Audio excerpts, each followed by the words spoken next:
Salam alaikum, Azul Filaoun. Bonsoir. L'Algérie a vécu cette première semaine de novembre dans la douleur et la colère. Dans la douleur d'avoir perdu un révolutionnaire qui a combattu le colonialisme français, les armes à la main, qui est resté digne et fidèle aux idéaux de novembre, au mépris de sa propre liberté, du confort qu'on lui a proposé. Allah yarahmek, Yassir Lakhdar. Le référendum initié par le pouvoir issu du coup de force du 12-12 a acté encore une fois l'échec de l'état-major, de sa politique et de sa mise en œuvre pour pérenniser le système et sa gouvernance. En choisissant le 1er novembre, le pouvoir a voulu volontairement désacraliser cette date historique qui est notre mythe fondateur, en proposant cette nouvelle version de la Constitution qui consacre par le droit, dans son article 30, alinéa 4, l'immixtion de l'armée dans la sphère politique. Par ce passage en force où vous avez dépossédé avec mépris le peuple de son pouvoir constituant, le peuple, quant à lui, n'a pas été dupe et, dans une espèce de maturité collective, l'a rejeté de manière pacifique, nette et ne souffrant d'aucune ambiguïté ni contestation et à une écrasante majorité. Quelles leçons pouvons-nous tirer de cet échec patent du chef d'état-major et de ses camarades de qui, à partir des casernes, a fait campagne pour le oui? Nous rappelons que son prédécesseur a utilisé les mêmes moyens pour promouvoir M. Tebboune avec les résultats désastreux que l'on connaît, tant sur le plan économique que politique. À la crise sanitaire qui peut s'avérer incontrôlable, la crise économique et bientôt financière qui hypothèque gravement l'équilibre de la nation tout entière, et la crise politique qui risque de nous précipiter vers un avenir incertain. C'est la désespérance que vous nous proposez durant la nuit de vendredi à samedi. De violents incendies se sont déclarés sur une grande partie du territoire national, n'ayant épargné aucune région du pays. La simultanéité et la violence des incendies ne laissent aucun doute quant à la nature élaborée et planifiée de ces actions. Quelle lecture pouvons-nous faire de ces actions criminelles? À quelle partie devrions-nous les imputer? Quels signaux devons-nous comprendre et qui nous les envoie et pour quel but? Le peuple ne peut rester dans l'ignorance et exige des réponses.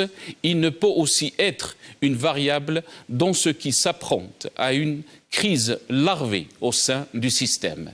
Ces incendies planifiés sont-ils une diversion ou une vengeance du régime pour faire payer au peuple sa note du boycott du référendum sur la Constitution? Toutes ces questions doivent impérativement trouver réponse, et il y va de l'intérêt de notre pays. En même temps, nous devons rendre hommage à la protection civile, qui ont pris tous les risques pour faire face aux incendies et être à la rescousse de nos concitoyens. Voilà en quelques réflexions ce que nous propose l'état-major, feuille de route, ce qui décide et envisage pour nous un destin mortifère, doivent revenir à la raison. On ne peut indéfiniment présider au destin d'un pays sans l'adhésion du peuple. L'engagement politique crée des obligations. Messieurs les galonnés, et ne vous exonère pas de vos responsabilités qui sont les vôtres. Le peuple veut un destin librement choisi, alors que vous lui proposez un destin subi.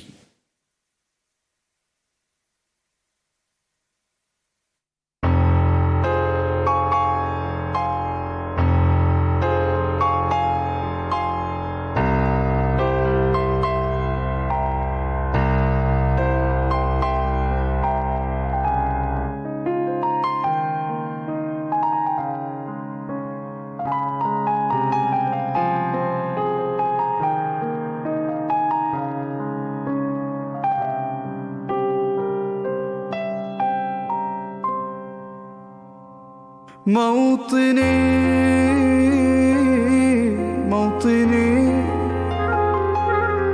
الجلال والجمال والسناء والبهاء في رباك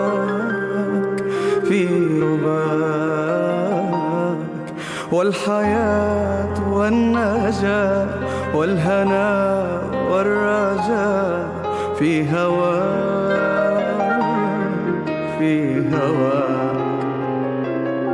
هل أراك سالما منعما وغانما مكرما سالما منعما وغانما مكرما هل أراك في علاك تبلغ السماك موطني.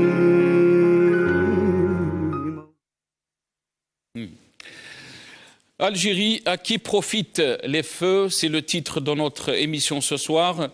Et j'ai le plaisir d'avoir dans cette émission pour en parler Mohamed Khelfaoui, ancien cadre des services, qui sera avec nous depuis Alger via Skype. Mohamed Khelfaoui, marhaba bik. مساء الخير سي ناصر، مساء الخير على كل الضيوف وعلى كل من يتبعنا. نترحم في البداية على سي أخضر بورقع. Rabbi yarhamou. Merci, si Mohamed Khelfaoui. Marhaba bik, bonsoir. On a aussi l'Arbi Zouamia, analyste politique depuis le Canada, via Skype aussi. L'Arbi Zouamia, bonsoir. Merci d'avoir accepté l'invitation. Marhaba bik. السلام عليكم أزول فلاون وتحياتي للمشاركين والمشاهدين. Marhaba bik, c'est l'Arbi Zouami. On aura aussi dans cette émission Nazim Taleb, membre du mouvement Rached, qui sera avec nous depuis Paris via Skype aussi. Nazim Taleb, marhaba bik, bonsoir. Bonsoir, merci pour l'invitation. Et je rejoins M. Khelfaoui dans les condoléances, cette tristesse profonde de la perte d'un grand homme qui a combattu toute sa vie, depuis son plus jeune âge jusqu'à sa fin. Tragique, malheureusement, et ça, il ne faut pas l'oublier, à cause du Covid-19. Et il ne faut pas oublier que la maman de Ma'toub Lounas est morte aussi, le père de Salah Debbouz est mort aussi, le frère de Jamel Zenati. Donc, à tout cela, je présente également mes condoléances. Rabbi yarhamhum wa yus'alim. Merci Nazim Taleb. On aura aussi dans cette émission Jamel Ghessoum, ex-candidat aux législatives algériennes, depuis Paris via Skype aussi. Je ne sais pas si on a avec nous Jamel Ghessoum. Jamel Ghessoum, bonsoir. On l'a perdu, on me dit. On aura Nabila Smaïl dans la deuxième partie de cette émission. Avocate militante des droits de l'homme, et Abdou Soumar, journaliste Algérie Part. Mohamed Khelfaoui, je vais commencer cette émission avec vous. Donc, ces incendies qui se sont donc déclarés hier soir dans plusieurs villes, plusieurs wilayas. On parle vraiment de toutes les régions algériennes, de l'est à l'ouest, du centre. Quelle est votre lecture par rapport à ces incendies? Est-ce qu'elles sont criminelles? Bismillah. Bon, au début, je voudrais d'abord dire que avant la lecture, c'est plutôt mon étonnement et cette surprise, parce que il faut dire que novembre n'est pas un mois où on a l'habitude de voir des incendies se déclarer ici et là. Serait-elle criminelle, serait-elle naturelle? On ne sait pas encore. En tout cas, pour le moins, quel que soit le mois et quel que soit le mobile, c'est regrettable. C'est regrettable de voir ça. Ça ajoute un peu à ce désarroi ou à ces interrogations qu'on se pose tout le temps. Pourquoi ça? En ce moment, juste après le référendum, en l'absence du président et dans un malaise global. Si elles indiqueraient ou si elles s'avéraient être criminel, c'est-à-dire sabotage, on va dire, donc une main qui a provoqué ça, il faut dire que ça pose problème, ça donne des craintes. Maintenant, si elles sont naturelles, il nous appartient à nous tous d'essayer de protéger notre patrimoine forestier et éviter les catastrophes humaines également pour notre pays. Dans tous les cas... Si Mohamed Khalfaoui, jamais on a eu dans l'histoire de l'Algérie cette simultanéité des feux qui ont commencé donc hier soir. On parle de presque de 8 wilayas qui ont été touchés. Oui, oui. Oui, c'est le centre et un peu l'ouest, selon ce que j'ai pu savoir, ce que j'ai pu lire. En effet, cette déclaration de feu simultanée un peu vers le centre et l'ouest du pays nous laisse nous interroger sur d'abord si c'est criminel l'intérêt de ça ou la projection de ces pyromanes. Si c'est encore une fois naturel, bon là, on ne peut rien contre la nature, il faut lutter, il faut prendre des mesures préventives ou alors actives, c'est-à-dire rapidement éteindre et reprendre en main les choses. Là, c'est encore... Et ceux qui parlent des pyromanes professionnels. Oui. Oui, j'ai pas compris. Qu'est-ce que vous en pensez, surtout que dans les temps qu'on est en train de vivre, avec l'incertitude, bien sûr, concernant la situation politique? Écoutez, moi, je n'épargne aucun côté a priori. Au début, là, comme ça, si je donne un point de vue, le pyromane, il peut être dans une recherche de mise à feu du pays, ou alors le pyromane peut être aussi de l'autre côté, et donc laisser croire, laisser entendre que nous avons une situation qui demande beaucoup d'attention, et c'est une mise en alerte. C'est une mise en alerte sur ce qui peut advenir d'ici peu. Et dans tous les cas, oui. Restez avec nous, Mohamed Khalfaoui. L'Arabie Zouamia, à vous la question. Marhaba bik, merci d'être avec nous. L'Arabie Zouamia, comment peut-on lire donc ce qui s'est passé hier soir?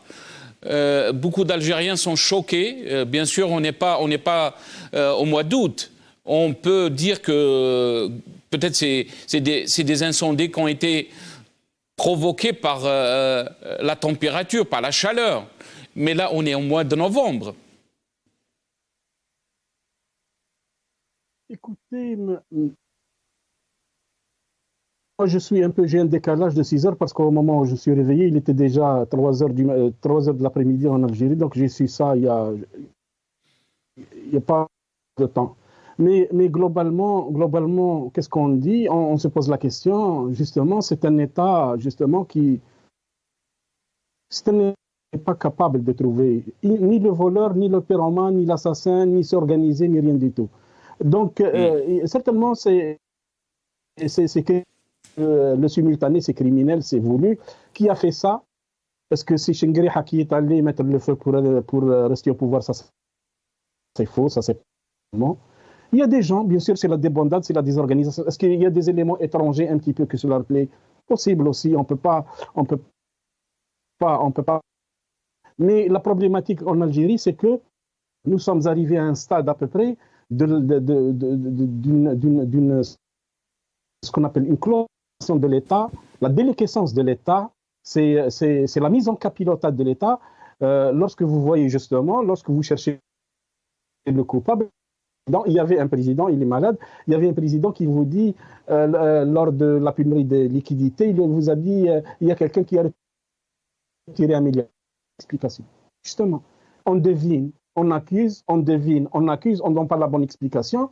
Donc l'État, il y a un problème problème d'organisation aussi de l'État et aussi il y a une certaine anarchie à peu près à laquelle participent des gens, à laquelle participent des gens aussi qui ne savent pas exactement dans quelle situation on patauge actuellement. Donc, j'écarte une responsabilité gouvernementale parce que à ce sujet-là, parce que le pouvoir a autant de Jma'at Yahya plus que le Parti républicain. Donc, il y a des gens qui font ça. Ces gens-là qui les capacités d'enquête, les capacités de la justice, dans tous les domaines sont catastrophiques. Donc, il va faire des enquêtes sérieuses et les capturer, quel que soit. Donc vous écartez, c'est l'Arbi. Vous écartez que ça soit planifié par des professionnels. Certainement, je ne sais pas parce que c'est simultané. C'est simultané, l'étendue de l'Algérie, c'est l'île de la Sicile. L'Algérie, c'est la largeur de l'Algérie à peu près, c'est entre la frontière de Tébessa et la frontière de près, c'est quelques 1122 km. Donc, et la profondeur, c'est 2380 km. Donc, c'est un grand territoire. La capacité d'allumer, de mettre du feu, de provoquer ce diapason de feu, donc à peu près, il y a une lecture. La lecture, il y a des gens qui ont mis le feu.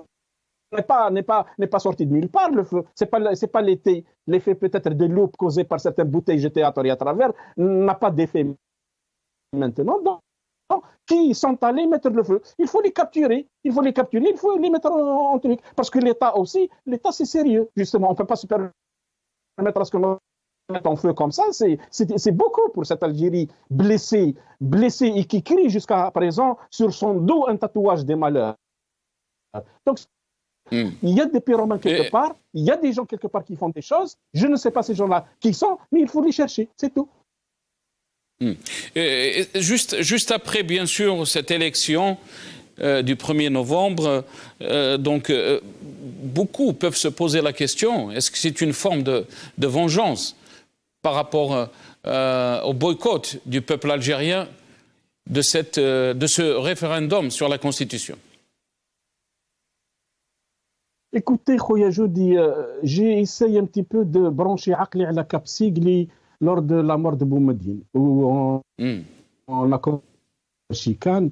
C'était les partisans de Bouteflika contre les partisans de Yahyaoui et Qasdim Rbah, c'est hors de question que ce Bouteflika je ne sais pas, frivole, ce noceur, ce non présidentiel prenne l'État. Donc c'était l'option au plus vieux, je ne sais pas, et le plus gradé d'Ahl-Loued après, de toute manière. Est-ce que c'est Capsigli? Mais de toute manière, est-ce que c'est une réaction à la Constitution? Je ne peux pas faire cette analogie. Très bien. Restez avec nous, l'Arbi Zouemi. J'ai une observation et j'observe, donc il y a des gens comme ça qui sont volontaires pour l'anarchie. Très bien, restez avec nous, l'Arbi Zouemi. On va essayer d'écouter donc la déclaration de la protection civile, mais on va essayer de vous montrer aussi ce qui s'est passé à Tipaza, Chlef, Bjayet, Lemsen, Blida, Oran. On va essayer d'écouter donc la déclaration de la protection civile.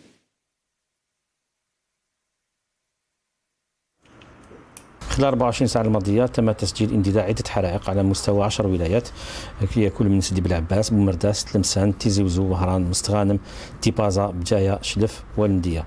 أهمها سجلت على مستوى ولاية وهران، تلمسان، شلف وخاصة تيبازا، حيث أرسل الدعم إلى كل هذه الولايات. الآن حاصلة حاليا هي عندنا حرائق على مستوى 5 ولايات، والعدد الإجمالي الحرائق 13 حريق. بعد انتهاء كل عملية تدخل يمكن بعدها القيام ب يعني دراسة الحاصلة بصفة عامة، وخاصة الأسباب من طرف المصالح المختصة للدرك الوطني بمعية إدارة الغابات والضباط المختصين للحماية المدنية، حتى نقوم بالوقوف على ما هي الأسباب الحقيقية والظروف التي سمحت بانتشار هذا العدد المعتبر من Donc ça, c'était la déclaration de la protection civile. Nazim Taleb, à qui profitent ces feux? Bon, premièrement, il faut quand même souligner quand même que on a affaire à des feux qui s'étendent sur à peu près 700 km entre l'ouest et le centre. Ce qui veut dire qu'on est en face quand même d'une structure organisée. On ne peut pas croire aujourd'hui qu'en novembre, alors qu'il fait des températures assez basses, c'est pas très élevé quand même, que sur 10 wilayas, il y a 10 foyers de feu. Donc il y a beaucoup d'interrogations. Moi, ce que j'espère en tout cas, c'est que ce n'est pas un message politique. Ça veut dire, finalement, ce régime a perdu toute crédibilité. Il est en chute libre, pour ne pas dire, ça y est, il s'est écrasé directement. C'est un régime finissant, vieillissant. Et finalement, la seule façon de se maintenir au pouvoir, c'est de faire peur aux gens. En tout cas, moi, j'espère que ce n'est pas un message politique. Maintenant, comme a dit Zouaimi, on écarte, on ne peut rien écarter.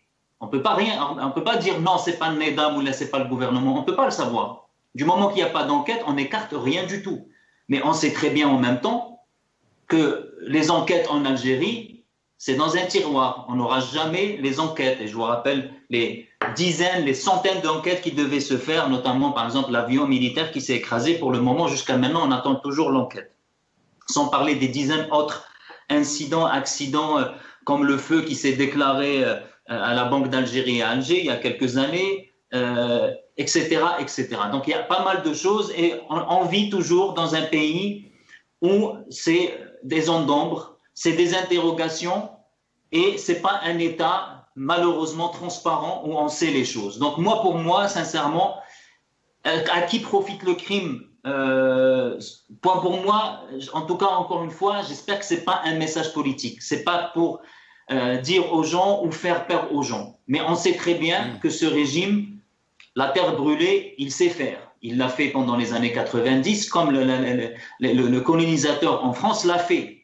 Ils ont, rappelez-vous, quand sous prétexte de combattre le terrorisme, ils ont brûlé des milliers d'hectares, et notamment également dans le centre et l'ouest algérien. Donc, on sait qu'il y a une expertise dedans, mais en tout cas, j'espère du fond du cœur que c'est quand même pas, ils vont pas en arriver là. Mais l'histoire nous montre que un régime qui est capable de tuer ses propres enfants, 200 ou 250 000 Algériens qui sont morts, sans parler des milliers, dizaines de milliers de disparus et les millions qui ont immigré en dehors de l'Algérie, est capable, malheureusement, de faire pire que ce qu'ils ont fait dans les années 90 pour se maintenir au pouvoir. Très bien. Restez avec nous, Nazim Taleb. On va donner la parole à Djemal Ghessoum, ex-candidat aux législatives algériennes, qui est avec nous depuis Paris. Djemal Ghessoum, bonsoir, marhaba bik. Allah yabarak fik. Merci beaucoup de m'avoir invité et bonjour à vos invités. Merci. Merci Djemal Ghessoum.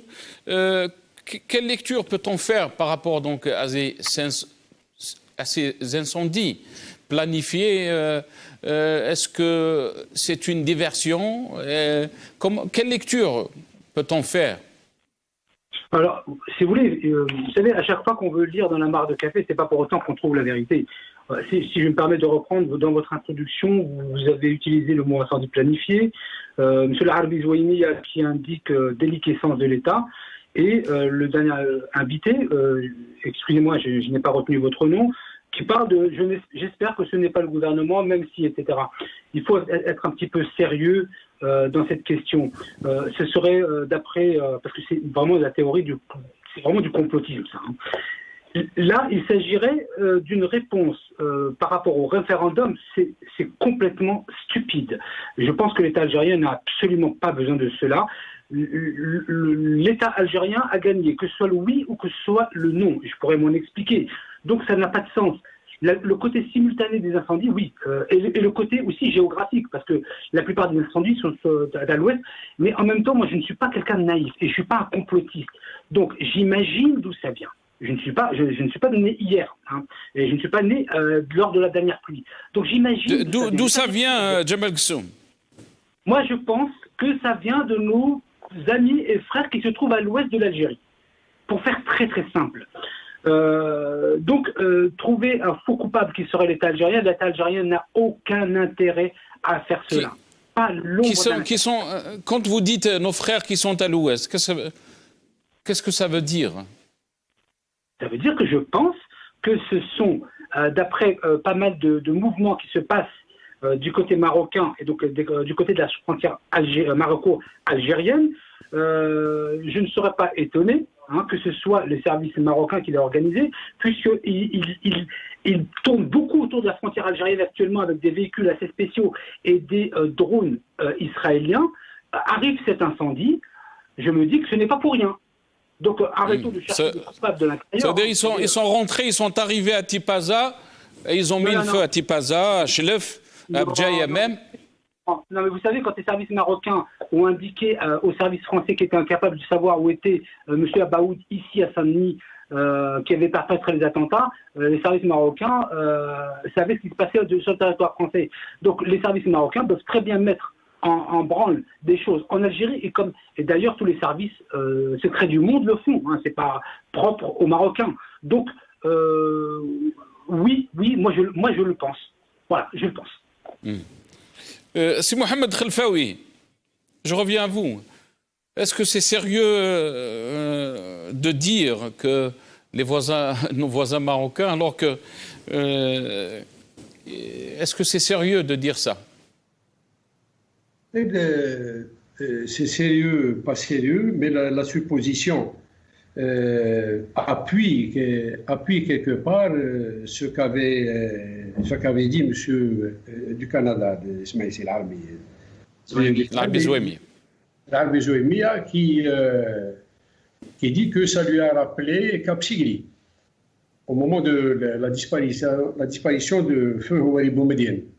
Donc ça va un peu dans le même sens. Sauf que je ne pense pas que ce soit des drones qui font ça, mais des gens au service de certaines forces peuvent exercer. Bon, moi, je commence d'abord par disons, prendre nos responsabilités, appeler les gens à prendre nos responsabilités nous-mêmes, voire enquêter. Si c'est le cas, personnellement, ça ne m'étonnerait pas, du fait que c'est quand même, nous avons eu à subir et à lutter contre ce commerce de stupéfiants pour tétaniser ou pour... Mais si Mohamed, est-ce que ce n'est pas aussi faire le jeu du régime, lui qui toujours parle de cette main étrangère? Mais écoutez, c'est vrai que lorsque c'est systématisé, la main de l'étranger, c'est vrai que ça perd de la crédibilité. Mais ceci étant, il faut toujours être sur ses gardes, il faut toujours prendre tous les cas, ou tous les cas de figure, tous les schémas qui peuvent se présenter à nous. L'expérience est là, et elle doit quand même, on ne va pas tomber dans une naïveté un peu, j'allais dire diplomatique, c'est-à-dire se taire, mais penser autre chose. Non. Et il faut prendre tout ça, mais en attendant l'enquête, on verra. Parce que là, c'est à la responsabilité des pouvoirs de l'État. C'est à eux d'assurer la protection du pays à l'intérieur et à l'extérieur, que ce soit l'armée ou la police ou la gendarmerie ou autre. Tous les gens concernés par ça, qui ont en charge la sécurité du pays. Donc, pour l'instant, on peut faire des suppositions et en même temps préparer la riposte ou au moins une certaine prévention, une défense préventive. Nazim Taleb, comment peut-on donc faire exactement une lecture qui peut être proche de la situation que vit notre pays, surtout politiquement? Beaucoup d'observateurs parlent que le régime est dans l'impasse, surtout après donc, ces élections sur le référendum, un pourcentage de boycott qui est extraordinaire. La première fois qu'on a eu des chiffres comme ça, la première fois qu'on a eu que 77% d'Algériens qui sont pas partis, qu'ils ont boycotté, si on peut dire, donc ce référendum. Est-ce que tout est lié à la situation politique. Je voudrais quand même souligner, avant de passer sur ce point, sur le référendum de la Constitution, ce qu'a dit M. Gessoum quand il dit « moi je ne suis pas complotiste ». Alors, il n'est pas complotiste, mais il met quand même en cause, comme il appelle lui, un pays frère. Alors, je ne sais pas sur quelle base il le fait. Donc, si on n'est pas complotiste, on dit, on reste toujours dans l'interrogatif, c'est-à-dire on ne sait pas. On espère que ce n'est pas un message politique ou l'enquête dira, même si je ne crois pas vraiment à l'enquête, mais pointer du doigt un pays frère sans aucune preuve, moi je trouve ça tout à fait scandaleux et ça nous rappelle encore une fois ces messages qui accompagnent la vie politique algérienne depuis 62, c'est toujours la main des étrangers et c'est jamais nous. Alors si on dit, on va dans le sens de M. Gessoum, ça veut dire qu'encore une fois, non seulement l'État a failli politiquement, mais il a failli sécuritairement. Parce que monsieur nous parle de drone, ça veut dire qu'il y a un drone qui est parti jusqu'à Tipaza, israélien, pour mettre le feu et revenir à la base marocaine. C'est scandaleux ce qu'on est en train d'entendre, c'est vraiment scandaleux, inacceptable. Pointer du doigt un pays, encore a fortiori un pays frère, sans aucune preuve, moi je trouve ça tout simplement scandaleux. Pour revenir à la Constitution, comme vous l'avez dit, il faut rappeler les chiffres. Nasser, c'est...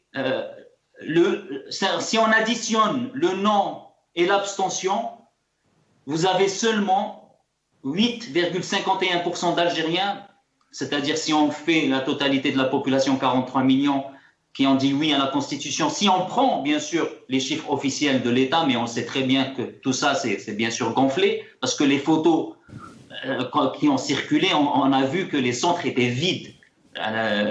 Vraiment, c'était pitoyable à voir. Et si on prend le corps électoral, il y a 15,87% de oui. Et vous avez cette mascarade de ce Chorfi qui maintenant donne à la Constitution un label religieux pour dire halal.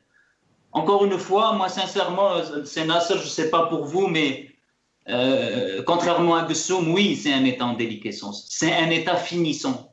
C'est un État qui va dans une crise profonde. Et c'est un État qui doit comprendre, et c'est un régime, et encore une fois, ce régime qui est constitué de Kemchat al-Généralet, encore une fois, on ne dit pas que tous les militaires, mais une poignée sont en train de mener l'Algérie vers une fuite en avant, vers une catastrophe, et l'Algérie vit une catastrophe après l'autre.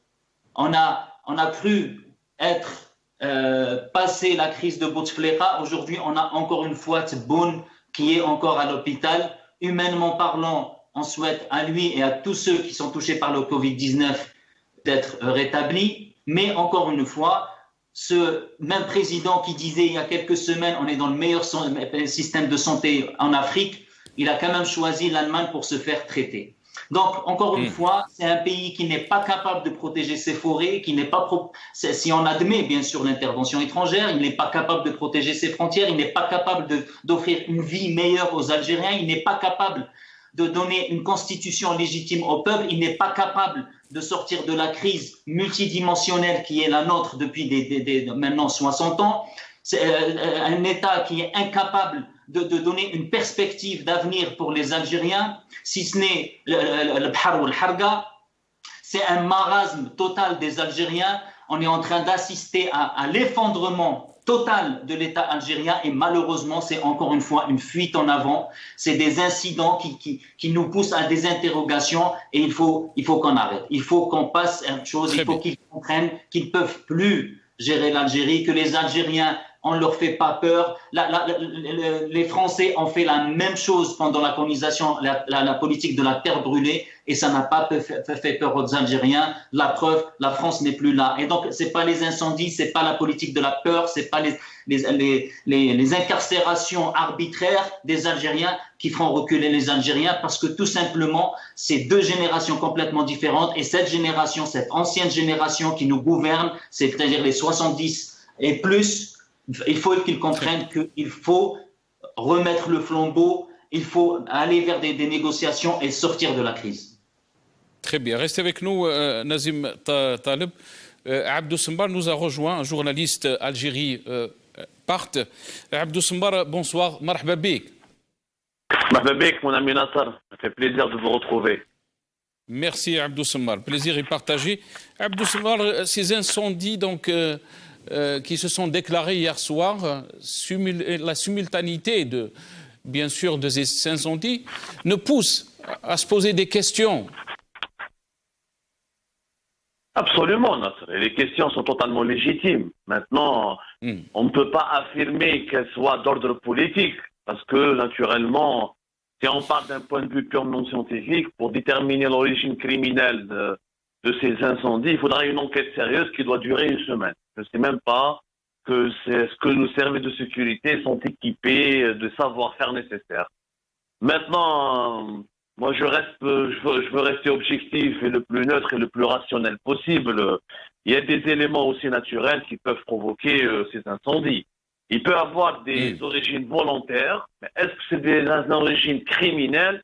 Moi, j'en doute, mais c'est tout à fait possible, c'est tout à fait probable, mais il y a une logique scientifique qu'il faut respecter. Il ne faut pas sombrer non plus dans la théorie du complot, parce que le pays va très très mal déjà. Donc, c'est à chaque fois on doit élaborer une théorie du complot, sachant que dans notre pays il y a la sécheresse, il y a des températures anormales pour le mois de novembre, la pluviométrie elle est très faible, une urbanisation sauvage, une pollution, ça favorise les feux de forêt, ça vous le savez. Après, il faut vraiment une enquête minutieuse. Mais pas dans les 8 wilayas en même temps. En fait, ça ne s'est pas déclenché réellement dans les mêmes temps. Ça a été à des temps très, très proches, mais pas vraiment dans les mêmes temps. Ça a commencé à Tipaza vers la fin de journée, du côté de Gouraya. Ensuite, à Oran, c'était un peu plus tard. Il faut vraiment une enquête très sérieuse. C'est vraiment pas la même heure. Il y a un décalage d'une heure, 2 heures, et puis il y a un vent. Hier, il y avait un vent très, très chaud, un sirocco qui a soufflé depuis l'ouest du pays. Ça peut expliquer ça, mais après, ça n'écarte pas encore une fois la piste criminelle. Mais est-ce que vous pensez que ça s'ajoute à la liste des inquiétudes que les Algériens sont en train de vivre? En fait, si les Algériens sont devenus complotistes ou douteux, c'est parce qu'ils n'ont pas d'État. Il n'y a plus d'État. Le président est absent, l'État s'est effondré depuis 2019. Déjà avant, il n'y avait pas d'État réellement, depuis la maladie de Bouteflika. L'État a été privatisé, nous avons un système, mais nous n'avons pas d'État. C'est des choses complètement différentes. Moi, les gens qui me disent un État, il n'y a pas d'État en Algérie, il y a un système. Un État, c'est un ensemble d'institutions qui fonctionnent de manière cohérente. Ce n'est pas le cas en Algérie, donc il y a un système qui est obscur, qui est opaque, qui ne dit pas la vérité. Il a menti sur le coronavirus, il a menti sur les élections, il est dans le mensonge sur la situation économique, il ne gère pas le pays. Et la situation se complique de jour en jour, donc la moindre étincelle, elle va nourrir les inquiétudes. Demain, si vous aurez une inondation, ils vont dire les Algériens, ça a été fait exprès. C'est un peuple qui vit dans l'angoisse. Il faut vraiment comprendre. Nous, on est à l'étranger, Nassar, on ressent moins. Nous sommes dans des pays organisés, développés, civilisés. On profite du développement de ces pays-là qui sont hyper développés. Mais parlez avec les gens qui sont sur place, ils sont fatigués, ils sont angoissés. Il y a des gens qui deviennent pauvres, il n'y a même pas de liquidité pour acheter. Pour aller acheter une baguette de pain, il faut faire la queue pour 5 heures, 6 heures, de la chaîne, plus je me 100 000. Nous sommes à une étape de décadence avancée, très dangereuse. Donc l'angoisse collective, elle te fait croire tout. Quand tu as beaucoup de problèmes familiaux, tu te dis, c'est un complot, et c'est normal, je les comprends, moi, les Algériens. Mais l'article que vous avez publié sur Algérie Part, Abdou Sembar, vous avez parlé bien sûr des événements qui s'accélèrent à Alger, et depuis le début de cette semaine, un cercle fermé des décideurs militaires a tenu des réunions chaque soir au niveau du siège de l'état-major de l'armée à Alger. Comment vous avez pu avoir cette information, Abdou Sembar? C'est Nassar, je ne pourrais pas te dévoiler mes sources, comme tous les journalistes qui se respectent. Au sein de l'armée, il y a des choses. C'est vrai que le régime algérien, il est opaque, il est très opaque, mais voilà, même au sein de l'armée, il y a des jeunes progressistes, il y a des jeunes officiers qui veulent le changement, etc. Nous avons des relais partout. Vous savez, nous sommes en 2021, en 2020, on rentre en 2021. Le monde aujourd'hui, L'Algérie ne peut pas être gérée comme l'Union soviétique. Nous avons des sources au sein du CIRAI qui nous informent, et Dieu merci, nous continuons de les entretenir, ça fait partie du journalisme. Le problème n'est pas comment on a obtenu cette information, mais que signifie cette information, il y en a ça. C'est qu'encore une fois, nous sommes revenus à l'époque comme entre février et avril 2019, c'est l'institution militaire qui va décider, qui se réunit toute seule, sans associer personne, aucun mouvement politique. Il n'y a pas de mouvement politique. D'ailleurs, il n'y a plus aucun mouvement politique dans ça. Il n'y a plus aucun. Personne ne parle en Algérie. Tout le monde s'est tu. On fait des lectures superficielles, mais il n'y a personne qui ne propose de proposition.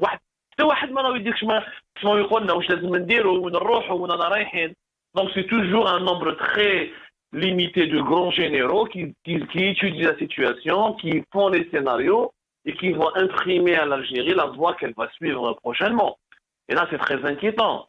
Donc le Hirak, 2 ans après, pour finalement aboutir à quoi? Aboutir à une emprise totale des militaires sur la situation politique du pays. L'emprise, elle est totale. À l'époque de Bouteflika, il y avait un effacement de l'armée. La présidence Bouteflika, avec ses frères et son clan, ils ont dominé à un moment donné l'armée, notamment depuis le départ du général Toffer en 2015, fin de l'année 2015.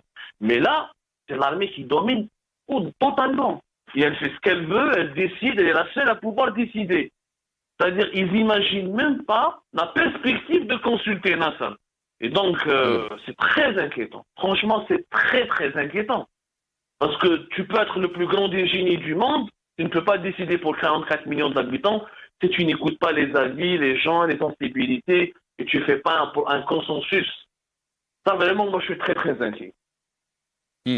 Est-ce que vous pensez aussi que l'absence de Tebboune, la maladie de Tebboune, donc, a accéléré ces incertitudes? Bien sûr, Nasser. Quand je dis que les événements, ces réunions sont dues à quoi? Ils sont dus à l'hospitalisation de Tebboune à l'étranger, à son départ à l'étranger, aux mauvaises nouvelles qui leur parviennent, que le monsieur risque il risque gros, il risque de ne pas revenir, il risque de revenir très malade. S'il revient invalide, qu'est-ce qu'on va faire? S'il ne revient pas invalide, si ça dure longtemps, on va faire quoi? Si ça dure 3 à 8 semaines.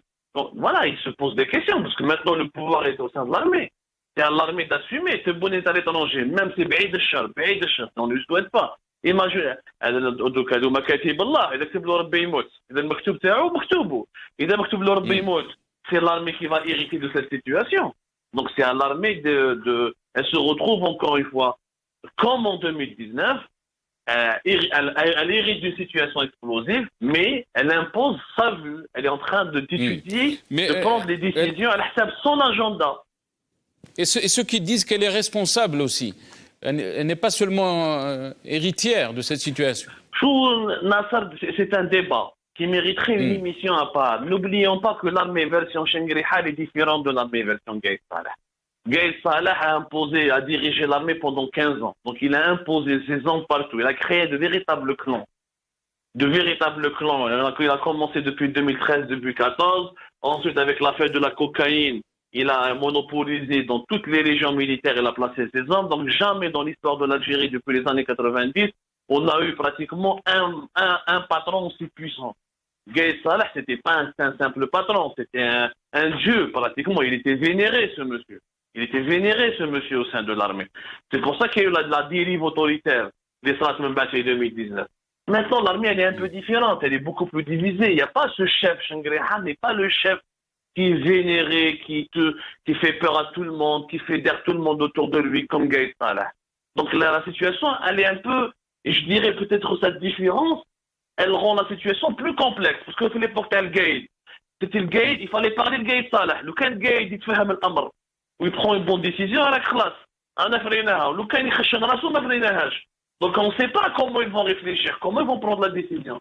Est-ce que Shengri Hal contrôle toutes les troupes? Est-ce qu'il a le pouvoir sur tous les autres généraux? Est-ce qu'on va lui forcer la main? N'oublions pas que Shengri Hal est resté 6 mois provisoirement. Du jamais vu dans l'histoire des armées du monde, Nasser, on l'oublie. Même dans des pays comme le Burundi ou le Rwanda, il n'y a pas eu un chef militaire qui est resté 6 mois pratiquement intérimaire. La situation, elle est très explosive. C'est-à-dire, Nasser, moi, ce que je veux dire, au lieu de polémiquer sur les origines des forêts ou la Malabalish, il faudra s'intéresser à ce qui se passe en ce moment-là et la situation elle est explosive.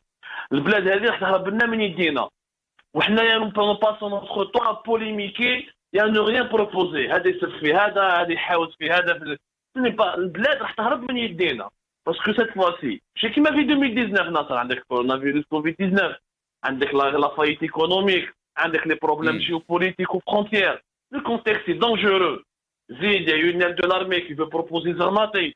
Imagine Zamaté président. Imagine Zamaté président. Combien de personnes vont rentrer encore en prison? Combien de personnes vont encore souffrir? On se retrouvera tous en prison. Oui, ouais, non, sa situation, elle est... Ouais, c'est clair que toi et moi, on aura des mandats, plusieurs mandats d'arrêt internationaux, ça c'est clair. Mais c'est une situation explosive qu'il faut traiter avec beaucoup de sérieux. La situation, elle est loin d'être... C'est-à-dire le régime algérien quelques hectares de forêt. Ce ne serait pas un régime dangereux. Mais on est dans une situation explosive où il est capable de faire une feuille de route qui ne تخرجش على المصلحة الوطنية. C'est-à-dire une feuille de route où il n'y a pas de consensus. L'armée doit comprendre qu'elle ne peut pas décider uniquement en fonction de ses intérêts, qu'elle doit décider en fonction des intérêts du pays. Et elle doit trouver l'harmonie entre ses intérêts et l'intérêt du pays. Ouzid Nassa, peut-être je parle un peu beaucoup parce que je suis très inquiet.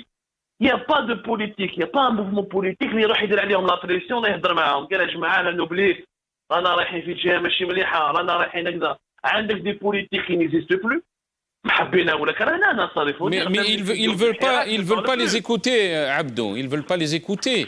Il y avait plusieurs initiatives. Il y avait le Hirak. Les Algériens sont sortis en millions pour essayer donc de rebâtir l'Algérie. Pourquoi donc le régime n'a pas tendu la main aux Algériens? Nasser, donc c'est un débat aussi qu'il faut initier. Pourquoi le Hirak n'est pas sorti le 1er novembre? Pourquoi la Kabylie continue de sortir et le Hirak ne sort plus? On me dit que c'est le contexte sanitaire. Pourquoi en Kabylie on n'a pas peur du corona? Voilà, les Kabyles sont immunisés contre le corona. Il faut se poser ironie où ce Hirak? Pourquoi Karim Tabou ne parle plus? Pourquoi Bouchechi ne parle plus? Pourquoi on ne propose plus? Pourquoi Bouchechi, il part à Pagara, ministre de la Défense nationale, il a dit qu'il a Shengrihat. Et même Louisa Hanoun a voulu rencontrer Gaï Salah avant le 4e monde. Pourquoi? Qu'est-ce qui se passe? Il y a un truc qui se passe qui est anormal, Nasser. C'est-à-dire la platitude, l'immobilisme général, où personne ne propose rien. Il n'y a que des gens qui parlent sur les réseaux sociaux. C'est très facile. On ne peut pas changer un pays en restant derrière Facebook, Nasser. Et des gens, la plupart, Facebook, la plupart, c'est des insultes, c'est des propositions qui ne sont pas utiles. Donc, on a رايحين نضيعوا في الوقت. غدوة إن شاء الله يدير لك واحد آخر. قال أخويا parce que c'est quoi le scénario? Je vais donner mais personne ne peut dire, Abdou, que le Hirak ne va pas revenir en force. Ah oui, j'espère, ça personne ne le dit. Mais s'il revient en retard, s'il revient après que l'armée ait choisi de mettre une autre feuille de route, de départ. N'oublie, pour le moment, le 12 décembre, il est passé. Le 1er novembre, il est passé. Ça veut dire quoi? Le match, on va attendre qu'ils vont placer Zamaté à la place de Ouadahom dès qu'on va sortir. Les résultats, le plus important, c'est pas de sortir. Le plus important, c'est d'obtenir des résultats pour sauver notre pays. C'est ça ce qui est important. Très bien. Merci Abdou Semmar. يعطيك الصحة عبدو سمار journaliste Algérie Part qui était avec nous. العربي زويمية وين رانا رايحين؟ يقول عبدو سمار.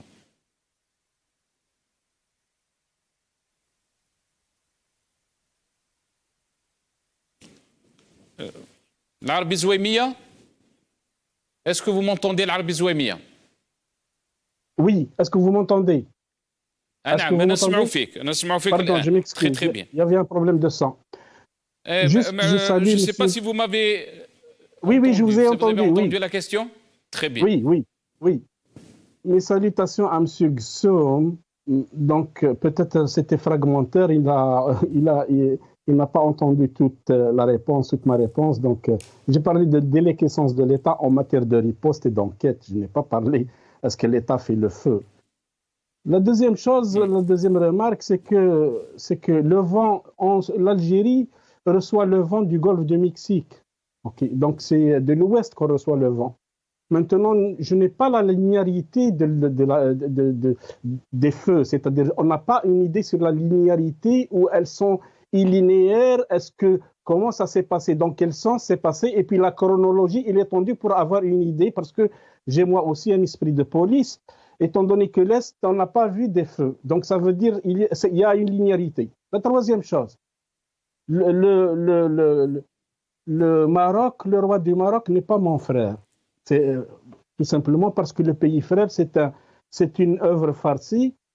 Nous aimons les Marocains, nous les respectons, les Marocains sont grades, Rahmallah Rissana, ils doivent aussi nous témoigner de la même quantité d'amour. Ok, je parle du peuple. Mais le roi du Maroc n'est pas mon ami. Voilà. Donc pour être donc dans la clarification, pour faire de la clarification, parce que je ne critique pas ou je ne fais pas des choses pour plaire au Maroc ou à X ou à Y. Je fais des choses. Je critique mon pouvoir pour les chouhada, pour ma mère, pour mon père, pour mon grand-père. Donc c'est un combat patriotique algéro-algérien. Je ne tiens pas compte d'aucun pays, quel que soit, là même où je suis. Voilà. La troisième chose, c'est que la communication, si on polémique, parce que tout simplement, il y a une défaillance de l'État. La défaillance de l'État se traduit aussi, il y a un crime. Il y a un crime, il y a quelque chose qui se passe. On comprend dans un État organisé que le ministre de l'Intérieur, dans le moment voulu, un parti décidé par ses conseillers, il vient dans la télévision avec le commandant de la gendarmerie, avec le commandant de la police, avec le commandant opérationnel des pompiers, pour expliquer et pour donner justement des informations et pour que la police et la gendarmerie entament une phase préliminaire. Ça, c'est une communication. On peut bloquer justement parce que comme ça, on essaye aussi d'occuper le terrain par ce qu'on appelle une présence institutionnelle. Nous parlons parce que nous voyons. C'est impossible qu'on accepte aussi à ce que des feux de cette ampleur en distance, qui est généralement de Tipaza vers l'ouest. Mais aussi, on peut se poser des questions aussi, sans tomber dans le complotisme et sans tomber aussi sans tomber dans ce qu'on appelle un jeu à peu près où certains veulent qu'on comprenne que ce sont certains de l'extérieur. Mais toujours est-il, nous avons toutes les fourchettes, nous mobilisons toutes les fourchettes, toutes les assiettes et toutes les cuillères pour justement procéder. Et c'est pour cela que nous disons, nous n'avons pas d'informations techniques sur l'étendue du crime, sur la linéarité du crime, sur la chronologie des incidents, sur leur je ne sais pas, direction, dans quel sens, est-ce qu'elles sont éparpillées, on n'a pas d'informations. Et c'est pour cela qu'on dit, on ne peut pas imaginer un gouvernement aller mettre le feu pour rester. Ça, c'est impossible. Est-ce qu'il y a une partie de quelqu'un chez eux qui a envoyé quelqu'un, le 404 ou est-ce que le contraire, nous ne savons pas. Tout ce qu'on sait, nous avons le droit de parler. Si notre pays, comme vous autres, les 4 ou les 5 qui parlent, nous sommes Algériens, nous sommes nés dans ce pays, nous sommes liés par la terre et par le sang. Nous défendons notre pays, nous parlons tant que ce gouvernement et ce pouvoir ne s'est pas ressaisi. C'est tout ce que j'ai à dire concernant ce dossier-là. Et je suis même, moi... Mais quand vous parlez de la défaillance de l'État, bien sûr, Abdou Semmar, il parle d'une situation qui est très explosive. Comment vous voyez les choses, l'Arabie Zouémia? Écoutez, surtout sur le champ politique. عبدو سمار يهضر على الفيسبوك الفيسبوك هو يقفل الفيسبوك تاعه باسكو شاك جور هو il tisse du mauvais coton aussi chaque fois il jette comme ça il a des informations عنده المصادر خلينا من الهضره تاع المصادر انا j'ai passé 4 mois pour parler à un responsable américain 4 mois il fallait des interventions parce que je me suis tué même où j'ai attendu 7 ans pour avoir une accréditation au niveau du département d'État parce que je suis pas prioritaire. Donc, imaginez à peu près. C'est en troisième personne, quatrième personne. Vous connaissez celui-là qui connaît une femme qui est l'amie du journaliste qui est introduit. Donc, المصادر المصادري هذه وعندي مصادري هذه ما عندها معليش السي العربي on peut pas يعني هو ما راهوش هنا باش يرد على الكلام هذا ولكن حنا نهضروا على on est en train de parler sur la situation. زودها شويه هذا عبد السمار نقولها له فاس فاس ويقدر يجاوب ويقدر عنده دروا. هذا واش راح نقول sur la situation يعني on parle d'une situation qui est très difficile, d'une situation bien sûr que politique mais qui est aussi économique, sociale et surtout sanitaire. Écoute, l'urgence, nous sommes dans l'urgence. Certes, احنا متفاهمين. Nous avons un pays qui n'exporte rien du tout. Nous avons une défaillance de la trésorerie. Nous avons des gens qui arrivent dans le travail وما يلقوش الخدمة تاعو. Nous voyons aussi une désorganisation dans le post-opératoire Hirak aussi. Nous voyons des comportements aussi في السيمتير. الناس كل ولد فاميلة بورقعة هذه. كمان. شوية عيب يعني. أنا مات بابا ولا مات عمي ولا كيما هكا وجا واحد عندي عداوة معاه كبيرة. جاي يعزي يا سيدي نقول له يكثر خيره.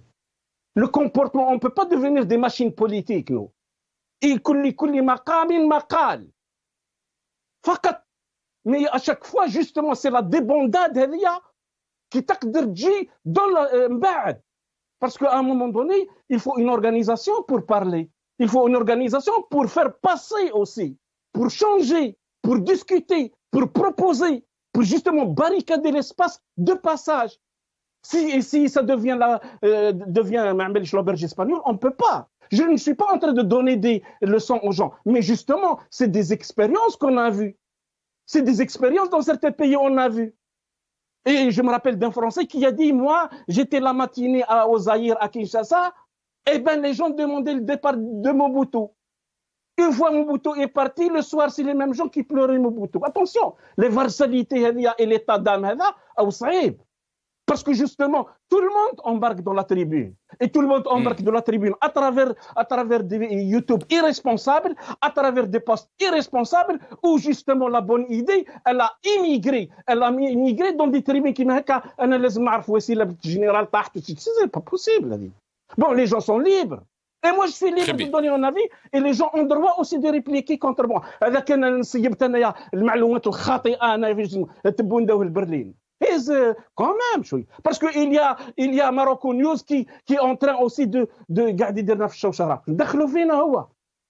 Nous sommes, les généraux. Ok, nous avons un problème de généraux. Parce que nous sommes courageux. Parce que nous sommes patriotes. Parce que Dilem a commencé à dessiner les généraux. Qu'ils dessinent leurs généraux. Que ce soit en Arabie Saoudite, que ce soit en Masr, que ce soit au Pakistan. Pourquoi nous avons nos problèmes. Nous n'avons pas honte, ok? Nous n'avons pas honte. Nous sommes une société qui a arraché une indépendance. Et nous assumons. Très bien. On reviendra à vous. Mohamed Khelfaoui, est-ce que la situation est très inquiétante? On est en train de passer, bien sûr, une situation que beaucoup d'Algériens pensent qu'elle est très inquiétante. Vous avez entendu bien sûr les invités. Comment vous voyez les choses, Mohamed Khelfaoui? La question est trop globale, n'est pas ciblée. Mais bon, dire qu'elle est très inquiétante, ça dépend de quel point de vue on se met, sous quel angle on essaie de regarder. Il est vrai que la situation pose problème du fait déjà de l'absence du président de la République pour les raisons que nous connaissons. La situation n'est pas satisfaisante, on va dire, du fait que, par exemple, le référendum est passé alors que la loi fondamentale autour de laquelle tout se joue n'a pas été, par exemple, soumise à un débat contradictoire. Donc, une bonne partie du peuple a été malheureusement écarté de ça, c'est pas satisfaisant non plus. Les scénarios qui peuvent se présenter actuellement, il y en a. C'est peut-être ce qui justifie, comme disait Abdousma, ces rencontres au niveau d'état-major, bon, comme il le dit. Donc il y a des scénarios, c'est la même chose. qui s'étudie ce qui est évidemment ce qui est la règle. Ce qui est la règle, on ne va pas laisser les choses nous tomber sur la tête sans se préparer à des réactions ou à les contenir. C'est évident.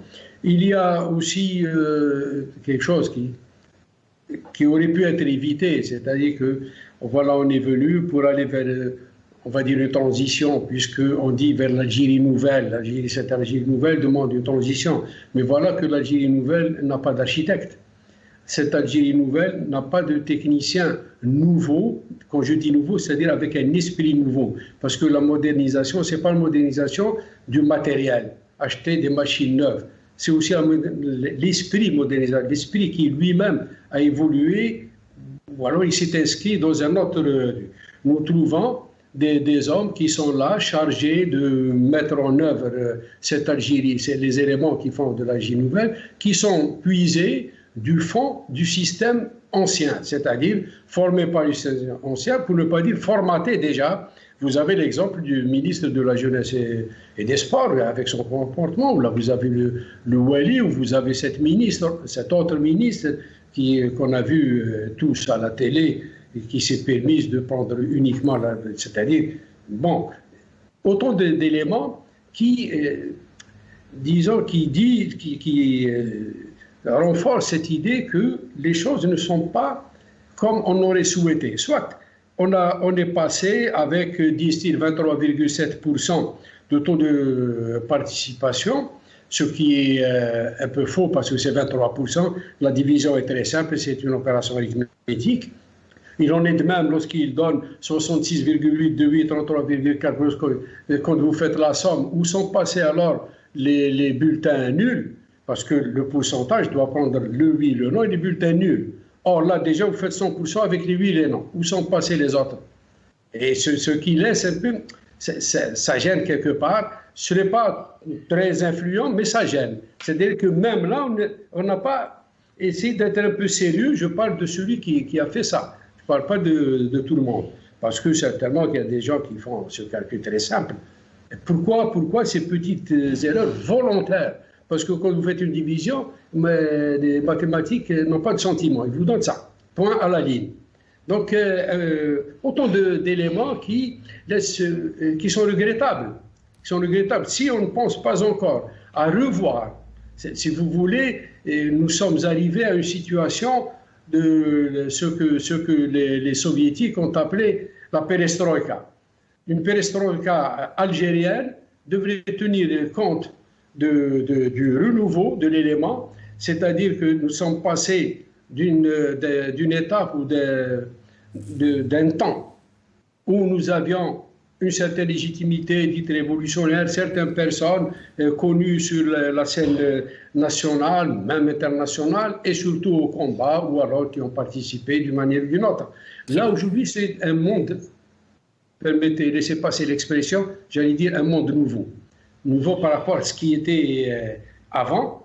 Donc, je pensais, moi, je l'espérais, je l'espère toujours, parce que j'ai confiance encore, j'ai de l'espoir encore, que nous nous posons la question de savoir, faut-il aller maintenant vers une perestroïka? Mais avec une perestroïka, avec un ingénieur et des techniciens qui seraient à même de mener des réformes avec un esprit novateur.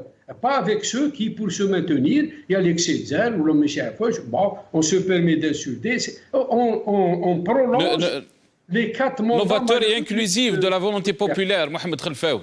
Hein? Oui, vous dites. Et inclusif de la volonté populaire. Vous avez dit novative et inclusive de la volonté populaire. Mais évidemment, c'est avec le peuple qu'on fait les choses pérennes.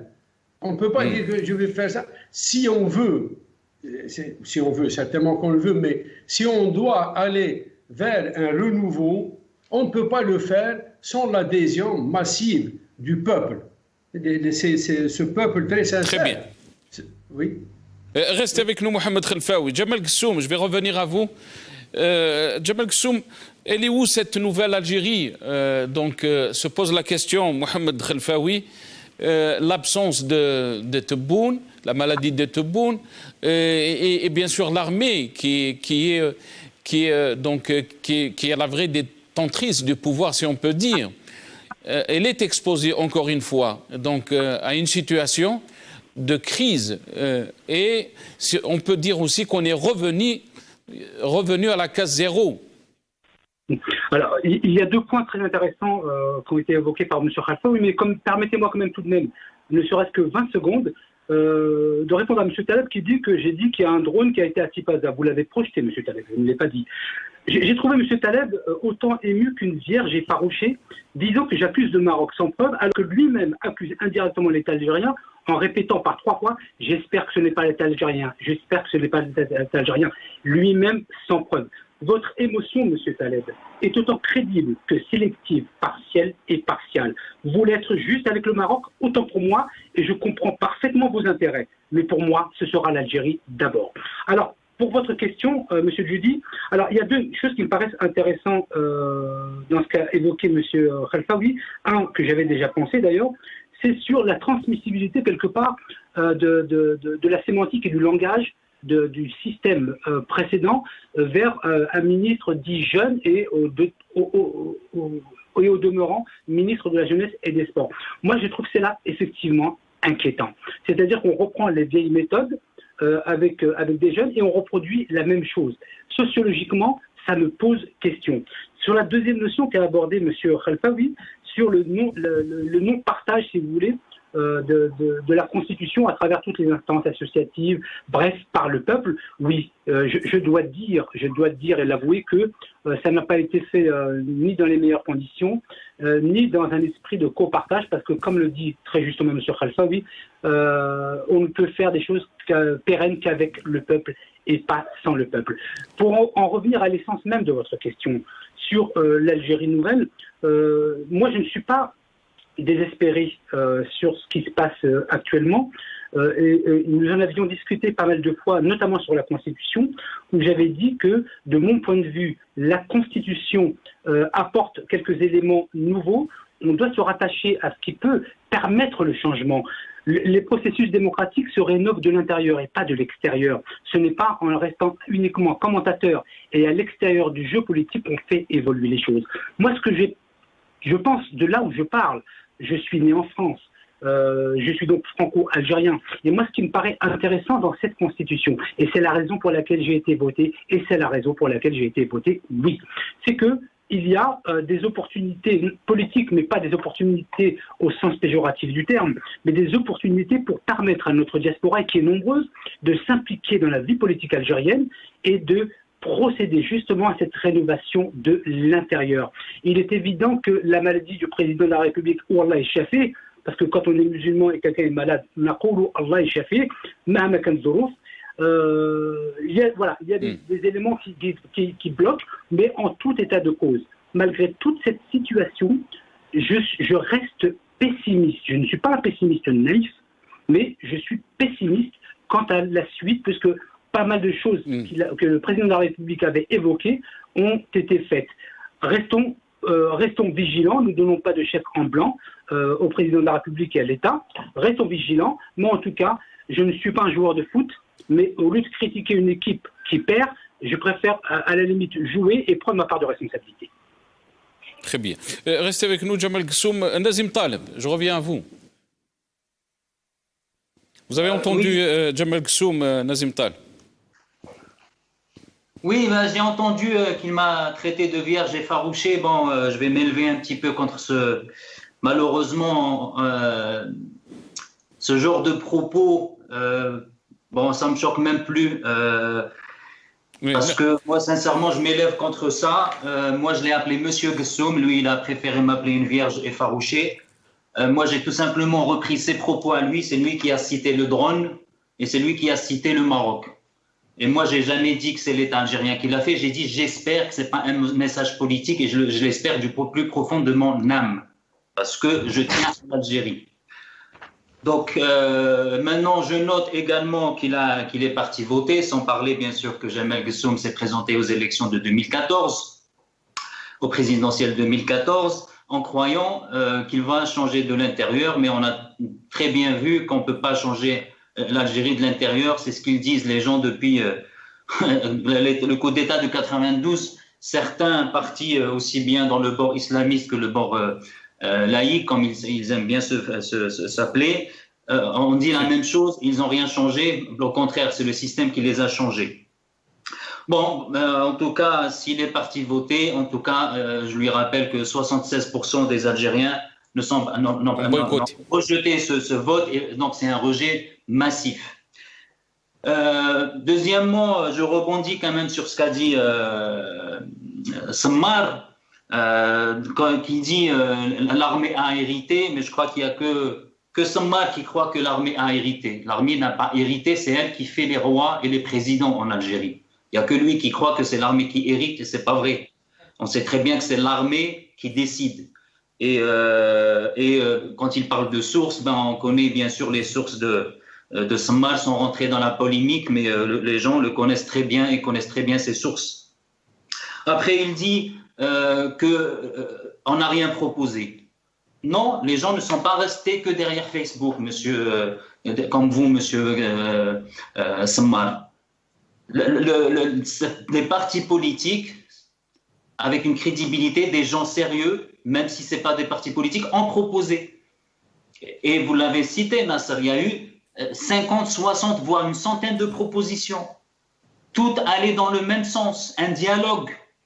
Les gens n'ont jamais appelé à la violence, n'ont jamais appelé à la vendetta, n'ont jamais appelé à la haine et de pendre les gens. Ils ont tout simplement parlé de dialogue. Il faut aller vers un dialogue. Le mouvement Rached, dès septembre, on a fait une feuille de route. Qu'elle soit acceptée, qu'elle ne soit pas acceptée, ce n'est pas le problème. Mais en tout cas, on a contribué. D'autres ont contribué. Dernièrement, le RCD a fait une feuille de route. Il y a le Bina, le Harakat 22 avec ses aspects positifs et négatifs. Mais en tout cas, il y a des propositions par centaines. Mais quand vous avez en face Kemchet Généralat qui veulent encore une fois, et d'après encore une fois ses sources, c'est l'armée qui veulent encore une fois en conclave entre eux trouver la solution, alors que c'est d'échec en échec. Ils voient que toutes leurs solutions, ça finit par un échec et ça va de mal en pis. Regardez tout simplement la désaffection, la rupture totale de confiance entre les Algériens et l'élite politique. Et malgré ça, ils se réunissent en conclave en espérant encore trouver une solution. La seule solution, comme a dit M. Khalfaoui, c'est le peuple. Il faut faire confiance au peuple. On ne peut pas dire, oui, il y a l'élite algérienne, regardez, il y a des savants algériens, des compétences à l'intérieur et à l'extérieur. Et quand il s'agit de la vie politique, on les exclut et on dit non.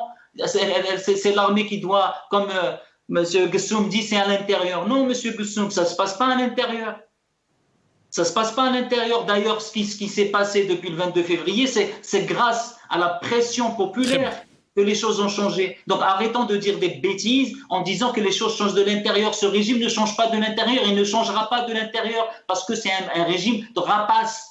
Ils veulent s'accaparer les richesses de l'État et ils veulent par tout moyen rester au pouvoir. Donc le Hirak, c'est ça qui a été un point de rupture et un point de changement profond dans la mentalité des Algériens, dans la psychologie de l'Algérien, dans la philosophie de l'Algérien et dans la façon la vision des Algériens de leur pays. Donc, il faut arrêter de dire que c'est l'intérieur. L'intérieur ne changera pas puisque depuis 60 ans, ils n'ont rien changé. Très bien. Bien au contraire, c'est du bricolage et ils ont mené l'Algérie à la ruine. Merci Nazem Taleb. Restez avec nous. Nabila Smaïl, avocate militante des droits de l'homme, qui est avec nous. Nabila Smaïl, très rapidement, il ne me reste pas beaucoup de temps. Comment vous voyez les choses, Nabila Smaïl? Hier soir, bien sûr, on a vu des feux qui ont été déclenchés un peu partout dans le pays. La situation est très inquiétante, politiquement, financièrement, même au point de vue sanitaire. Bonsoir tout le monde. D'abord, je tiens à ntarham les deux victimes qui sont mortes asphyxiées à Tipaza parce que les incendies ont quand même fait des morts.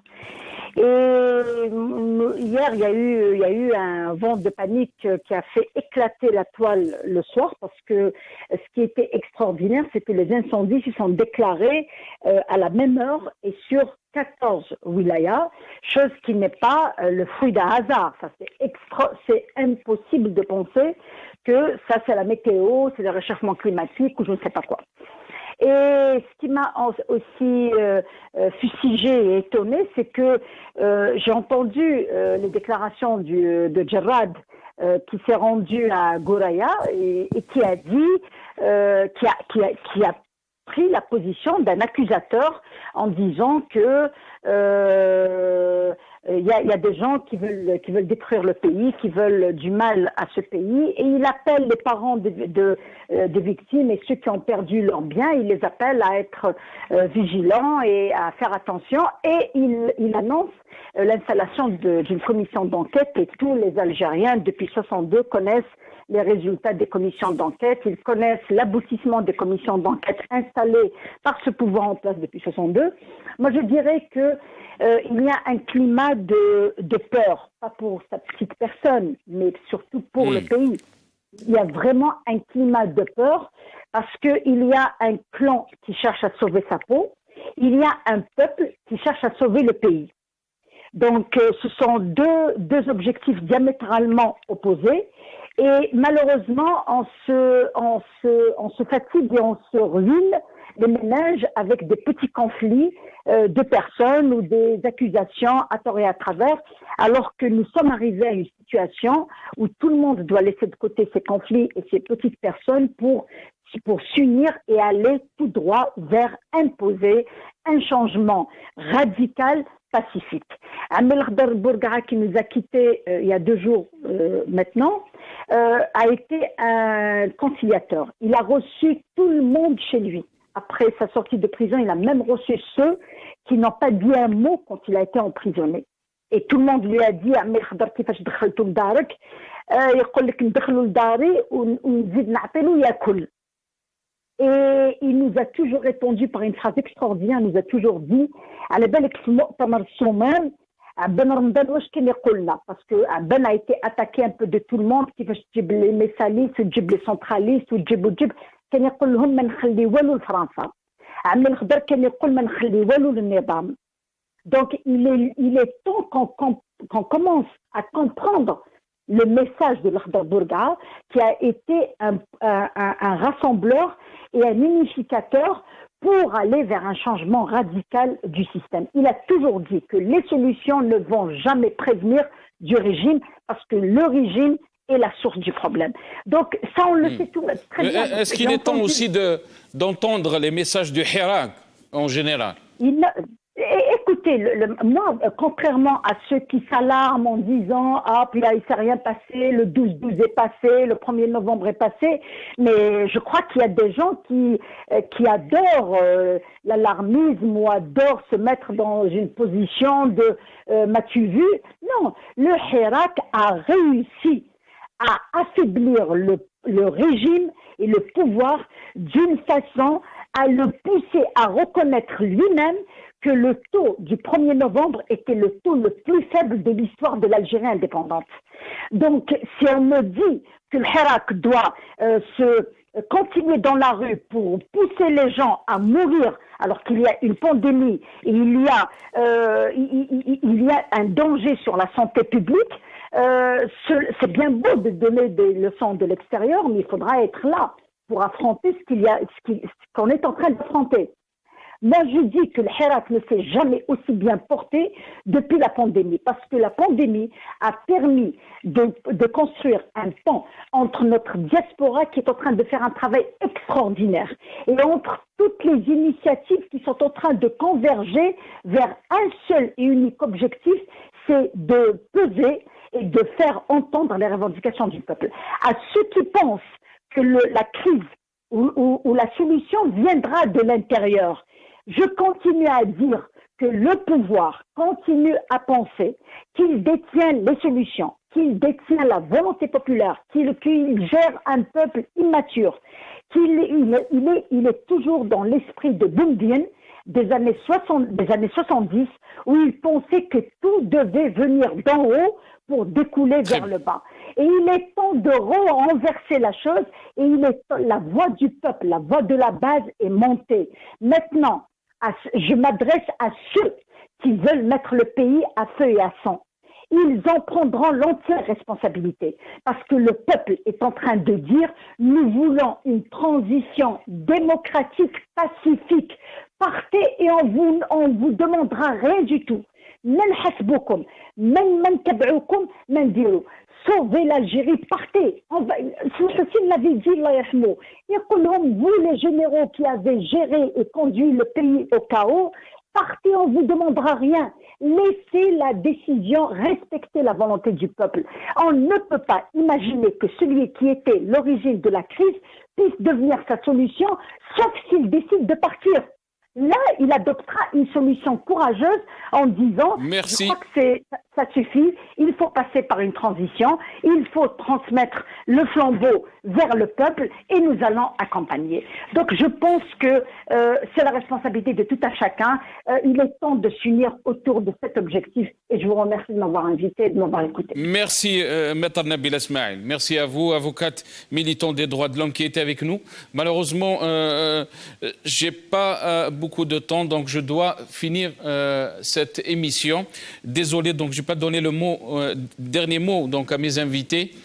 Je remercie Mohamed Khelfaoui, ancien cadre des services qui a été avec nous, l'Arbi Zouemi, analyste politique, et Nazim Taleb, membre du mouvement Rachad, Jamel Gissoum, ex-candidat aux législatives algériennes, Nabil Esmaïl, avocate militante des droits de l'homme, et Abdou Smar, journaliste Algérie part. Ya'tikoum saha. Je vous dis à une autre émission, Inch'Allah, je vous retrouve demain. Bqaw ala khair.